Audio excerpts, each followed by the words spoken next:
Hey, Stuart here. Just got back off a backpack in the Canadian Rockies. I was out for 3 nights and 4 days, and yet, well, I packed my Gossamer Gear Mariposa 60 for a 10-day trip just to see if I could do it.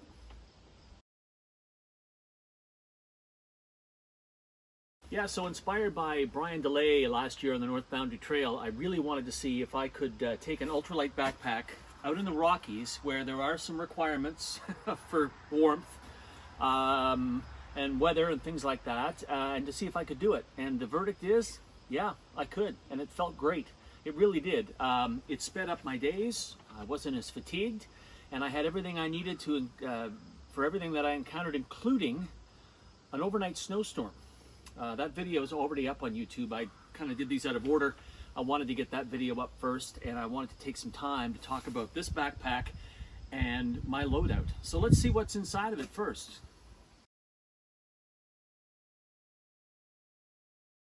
All right, we'll start with the outside. Obviously, raincoat, my somewhat famous rain kilt. My luxury item, which is my pee bottle. And just so you know, it expands like that, and I'm able to use it in my tent at night. And I mentioned a minute ago the snowstorm. Yeah, things happen sometimes overnight in the woods, and it's good to be able to relieve yourself without too much struggle. That's it for that pocket. In this pocket, my poo kit, speaking of relieving myself. Insect repellent. And some sunscreen, afterbite, and my bug net for my head, which, to be honest, I hardly ever use. Over on this side, some warm gloves. They come in handy for sure. This is my personal toiletry kit.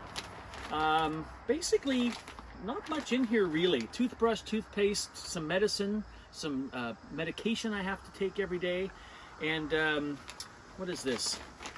Oh, this is this body glide, or whatever it's called. Sometimes if you're getting chafes and things like that, always nice to apply that. Some people use Vaseline. You know, use whatever you like. This doesn't get all sticky though. Pretty simple, pretty basic. And I have one of those light load towels. You just get them wet and they pull apart and they weigh nothing, and they can be washed in your washing machine as well. Rain cover. I debated whether to bring this or not because, I mean, this is not waterproof, but everything inside of it is. And I could have saved myself, well, probably 6 or 7 ounces if I didn't take it. Old habits die hard. Okay, so this is, let's get right to water. So if you watch my new loadout, sort of what I was going to do video, 2 videos ago, you'll notice I talked about using a Sawyer Squeeze Mini, micro squeeze, whatever they call it, and a smart water bottle. And somebody posted on YouTube in the comments section after that hike that I really should go with the Be-Freeze system. And so that's what I did. And I purchased this from Knock Outdoors. This is actually a larger bag. It's kind of like the Gravity Works bag in a way.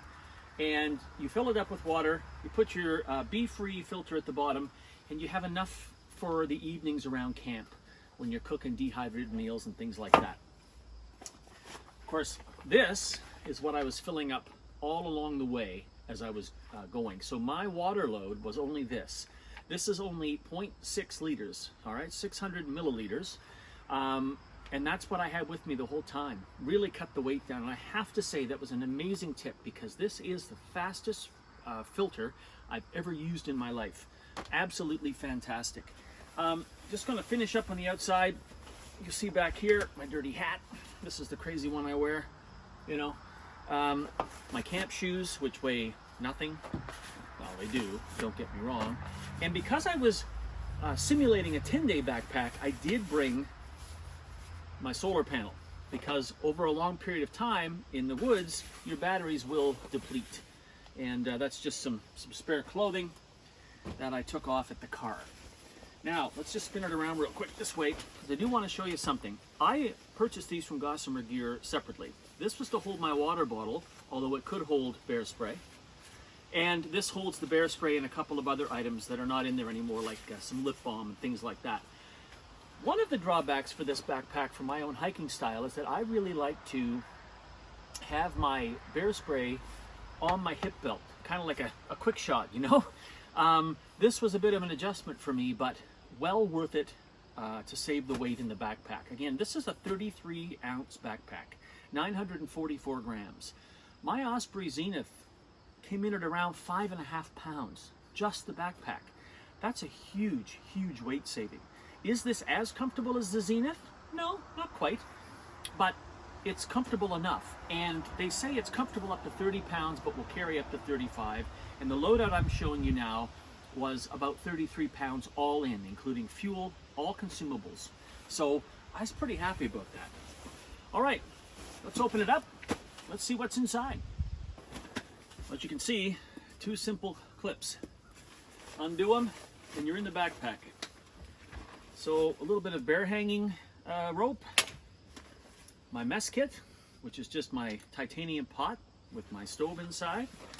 I went back to, speaking of changes, Brian DeLay and I were talking, and I decided not to use an alcohol stove because on longer trips, going back to like a pocket rocket or something like that is actually, over that long of a period of time, is actually lighter than carrying all of that alcohol fuel. I did bring an Ursack because I didn't know the state of the bear hangs, and if you noticed on the North Boundary video last year, one of the bear hangs was gone, so these come in really handy in situations like that. This is my, let's make sure I know what it is. Yes, my spare clothing.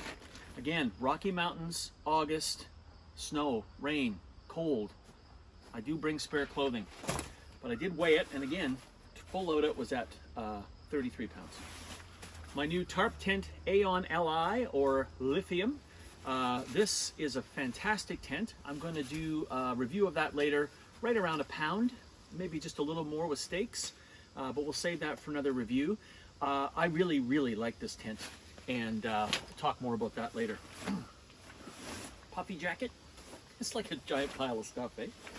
Okay, food bag.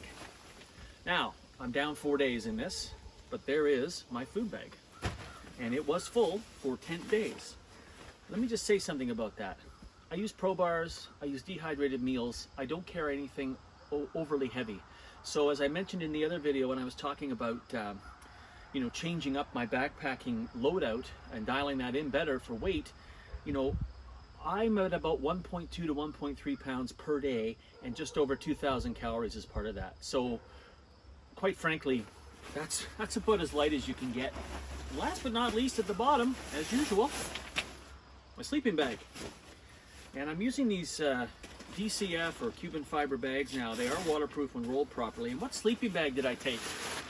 I went back to my old friend, the Mystic, from Mystic UL15 from my pillow, from Big Agnes. Why did I do that?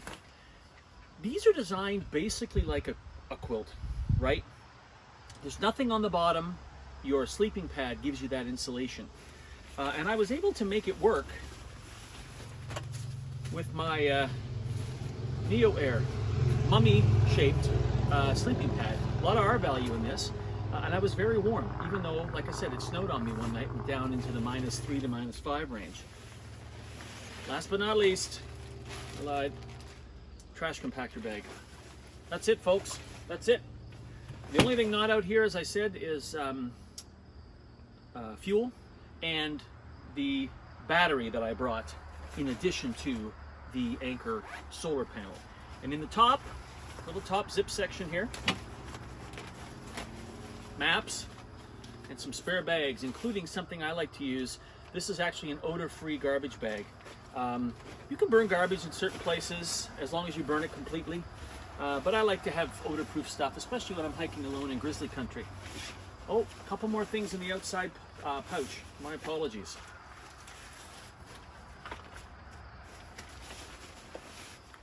Little extra rope for hanging clothes. And this little bag is just full of repair stuff. Again, I whittled it all down to make sure I was only carrying what I needed, but some zip ties, some tent patches, some bug netting patches, and some backpack patches. And this is my little first aid kit. Some Band-Aids, some blood clot, some antiseptic spray, and my favorite thing, Leuko tape. I want to show you one other thing that's in my hip belt here, and that's going to be it. It's in this one over here. So I weighed my Swiss Army knife, and by the way, hand sanitizer, always good to have. I weighed my Swiss Army knife, and it was heavy. So from Gossamer Gear, I got this. It is a razor blade. Look at that, a razor blade knife. And all I ever do is cut Leukotape anyway. That's kind of what reminded me of doing that. So that's it. I mean, that's a really simple loadout for 10 days. And I had everything I needed in the snow and in the cold. And I felt like a new person on the trail. Well, yeah, by the way, with the Gossamer Gear Mariposa 60, your sit pad is integrated into the back of the backpack for comfort. When you get to camp, haul it out and sit down. And let me show you these. There are two different kinds that you can also get. That's the lightest one, the one I was hiking with. There's also this foam one, which allows a little more ventilation. And then when Olivia and I were out on the Fundy footpath for my rehab hike, I used this one. And this is a little heavier, but it's cooler. And I didn't have a lot of food for that trip, so I was perfectly happy to make this sacrifice. So let's wrap things up. One quick look, as neatly as I can do. My loadout for a 10-day trip in the Rockies, including 10 full days worth of food and spare clothing and everything, under 33 pounds when I set out, all in, all consumables, everything else. And imagine all of this fit in that ultralight backpack. I am converted. I'm totally converted. If you have any questions, just leave them in the comments section below, and I'll be happy to answer them. That's kind of a hybrid video, what was in my pack, and a little bit of a review of the Gossamer Gear Mariposa 60, which is now going to be my go-to backpack. 33 pounds for 10 days. Thank you, Brian DeLay, for the inspiration. I'd like to thank everybody who commented on my last loadout video, helped me out with the water filter system and trying to figure out what was better, alcohol versus isobutane fuel. And yeah, let's keep working together on this and dial it down some more. Till next time, thanks for watching.